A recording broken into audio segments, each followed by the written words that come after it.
ఈరోజు భారతదేశం మొత్తంగా ఎవరైనా ఆనందంగా ఉన్నారా అని పరిశీలన చేస్తే ఆనందంగా ఉన్నది ఒక 10 మంది మాత్రమే.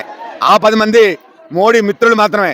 అదాని, అంబానీ, రిలయన్స్, జిందాల్ వీళ్ళు తప్ప మిగిలిన కార్మిక వర్గం కానీ రైతాంగం కానీ రోజు రోజుకి తీవ్ర ఇబ్బందులకి గురవుతున్నారు. ఉన్న ప్రభుత్వ రంగాన్ని రోజు రోజుకి ముక్కలు చేసేయడం, తెగనమ్మడం, మొత్తం మిగిలిన కార్మిక వర్గాన్ని కట్టుబానిసలుగా చేయడం మోడీకి ఇన్ని సంవత్సరాలు 13 ఏళ్లలో మొత్తం పరిశీలన చేస్తే మనకు అర్థమవుతుంది.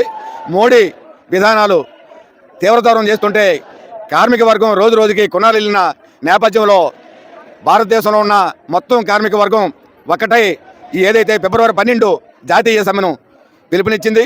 ఈ సమ్మె జయప్రదం చేసినందుకు అందరికీ ధన్యవాదాలు తెలపడమే కాకుండా తాడో పేడో తేల్చుకోవడానికి మోడీ మిత్రులు ఒక పక్క, రైతాంగం కార్మిక వర్గం మిగిలిన కార్మిక వర్గం అంతా ఒక పక్క ఉండి మోడీకి ప్రభుత్వానికి ఒక హెచ్చరిక చేయాలని చెప్పేసి ఈ జాతీయ సమ్మె పిలుపులో ఇదంతా మనకి కనబడుతుంది.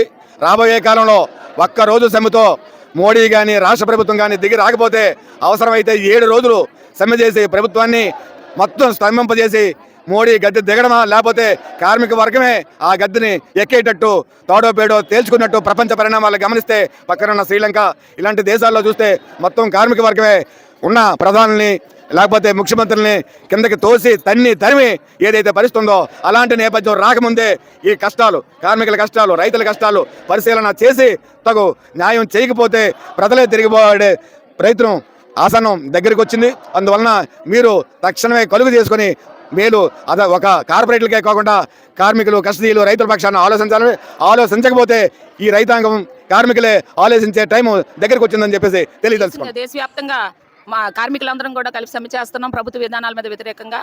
ఏదైతే 8 గంటల పని దినాలని 12 గంటలు చేస్తుందో ప్రభుత్వం, అలాగే కేంద్ర ప్రభుత్వం నుంచి ₹1 కూడా మాకు జీతం పెరగలేదు. ఇప్పటికి మేము ఆ గొర్రెతేగ బెత్తిడన్నట్టు ధరలు రోజు రోజుకి పెరిగిపోతున్నాయి. మాకు జీతం మాత్రం పెరగట్లేదు. పని భారం చూస్తే ఉదయం 6 నుంచి సాయంత్రం 6 వరకు కూడా మొబైల్ వర్కే ఉంటుంది. అనవసరమైన యాప్లన్నీ కూడా రద్దు చేస్తామని చెప్పారు. గతంలో మేము 42 రోజులు సమ్మె చేస్తే అన్ని ప్రభుత్వాలు వచ్చి మేము ఉన్నామని చెప్పేసి మద్దతు ఇచ్చారు.